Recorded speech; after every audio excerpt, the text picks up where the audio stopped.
అందరికీ నమస్కారం. నేను మీ కిరా కార్పిని.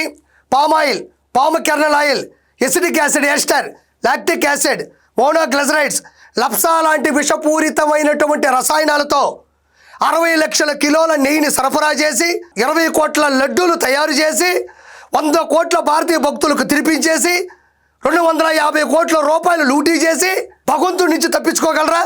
మీరు డైరెక్ట్గా ప్రపంచంలో ఉండేటువంటి హిందువుల యొక్క కలియుగ ఆరాధ్య దైవమైనటువంటి వెంకటేశ్వర స్వామి యొక్క పవిత్రమైనటువంటి శ్రీవారు లడ్డూ ప్రసాదంలోనే 0.1% కూడా పాల పదార్థం లేకుండా నెయ్యి తయారు చేసిన మీరు విషపూరితమైనటువంటి రసాయనాల్ని అందులో సమకూర్చి లడ్డూల్ని పనిచేసిన మీరు ఈరోజు ఎలా తప్పించుకుంటారు?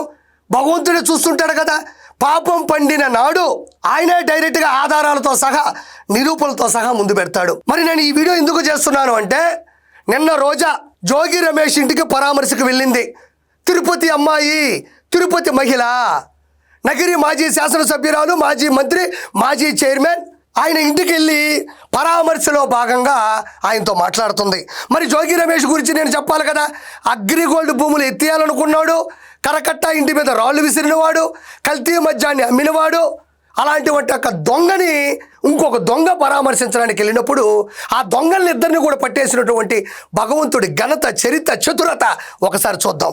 వాళ్ళిద్దరూ ఏం మాట్లాడుకుంటున్నారో లడ్డు గురించి వినండి. తప్పు చేశాం, దేవుడితో పెట్టుకున్నాం, ఏ సైడ్ నుంచి ఏం చేస్తాడో అన్న భయం అందరిలో కనిపిస్తుంది. పైకి బింకంగా మనం మాట్లాడటం తప్ప నేను తప్పు చేసుకుంటూ పోతాను. అయితే ఆర్కే రోజా చెప్పకనే చెప్పేసింది. మరి ఎవరక్కడ కెమెరా పెట్టారో అంటే నాకు తెలిసి భగవంతుడే పెట్టుంటాడు. జోగి రమేష్తో ఆర్కే రోజా బట్టబయలుగా మాట్లాడినటువంటి అత్యంత రహస్యం. అంటే మనం ఎవరికైనా ఒక దెయ్యాన్ని చూస్తాం, మనకు భయం వేస్తుంది. 10 మంది చూస్తూ ఉండగా దెయ్యం చూసి మనం భయపడ్డామని తెలిస్తే పరువు పోతుంది, విలువ ఉండదు. వీడు పిరికోడు అనుకుంటారని ఏం చేస్తాం, మనం నిబ్బరంగా యాక్టింగ్ చేస్తాం. అలానే ఈరోజు ఆర్కే రోజు చెప్పే మాటల్లో కూడా ఒకసారి మళ్ళీ వింటూ నేను ఎక్స్ప్లెయిన్ చేసే పని చేస్తాను. ఓసారి చూడండి. తప్పు చేశాం, దేవుడితో పెట్టుకున్నాం, ఏ సైడ్ నుంచి ఏం చేస్తాడో అన్న భయం అందరిలో కనిపిస్తుంది. నిజంగా వాళ్ళందరిలో కూడా కనిపిస్తుంది. ఎందుకంటే 2019 నుంచి 2024 మధ్యన శ్రీవారి లడ్డు అంటే ప్రాచీన కాలం నుంచి ప్రాచుర్యం పొందిన అతి పురాతనమైన కలియుగ వెంకటేశుని యొక్క లడ్డు ప్రసాదం ఎంత శుచి, శుభ్రత, రుచి, సువాసన ఎలా వెదజల్లేది, ఎంత నాణ్యతగా ఉండేది.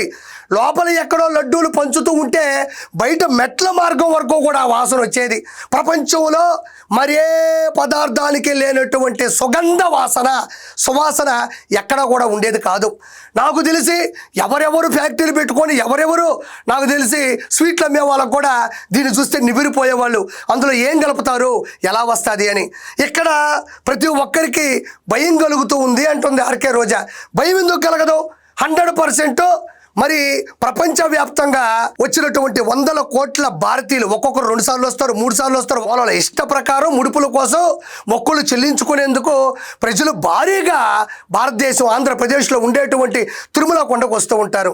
వాళ్ళందరినీ మీరు చేసినటువంటి తప్పు, హిందూ సాంప్రదాయాన్ని, హిందువుల మనోభావాన్ని దెబ్బతీసే విధంగా మీరు చేసినటువంటి పాపం ఎప్పుడైనా మన గుండెలు వెంటాడుతూనే ఉంటుంది, మన వెన్నుమునక వెనక పరిగెడుతూనే ఉంటుంది. కాబట్టి ఆర్కే రోజా బయటికి బీభత్సంగా నటించినా, గాంభీర్యంగా ప్రదర్శించినా మరి జోగి రమేష్తో మాట్లాడేటప్పుడు మాత్రం ఆవిడ బయటపడిపోయిందనే చెప్పాలి.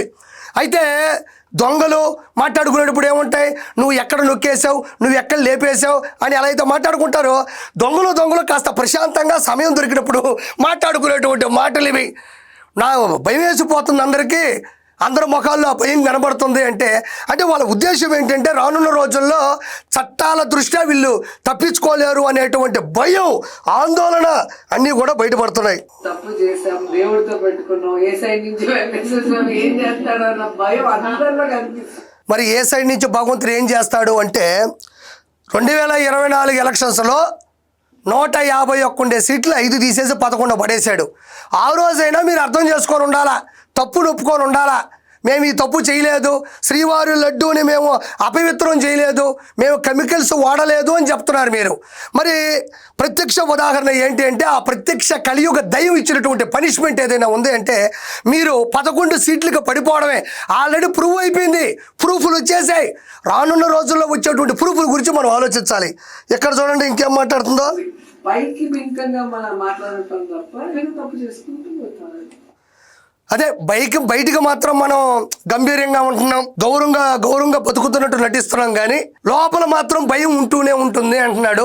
100% ఆర్కే రేజా జోగి రమేష్తో మాట్లాడేటువంటి ఈ మాటలు ఆ దేవుడే ప్రజల్లో పెట్టాడని నేను గట్టిగా ఫీల్ అవుతున్నాను. 100% ఆర్కే రోజానే కాదు, ప్రతి ఒక్కరు కూడా దీన్ని ఒప్పుకోవాల్సినటువంటి పరిస్థితి రానున్న రోజుల్లో ఓటమితో తప్పుకోవాల్సిన పరిస్థితి కూడా 100% వస్తుంది. ఈ వీడియోలో చూశారు కదా ప్రజలారా, ఆర్కే రోజా మాట్లాడినటువంటి మాటలు, ఆ నిర్ధారణ ఎలా ఉన్నాయి, ఆవిడ మాట్లాడిన మాటల్లో ఉన్నటువంటి అంతరార్థం ఏంటి అనేది మీరు దయచేసి అర్థం చేసుకోవాలని నేను మనస్ఫూర్తి కోరుకుంటున్నాను.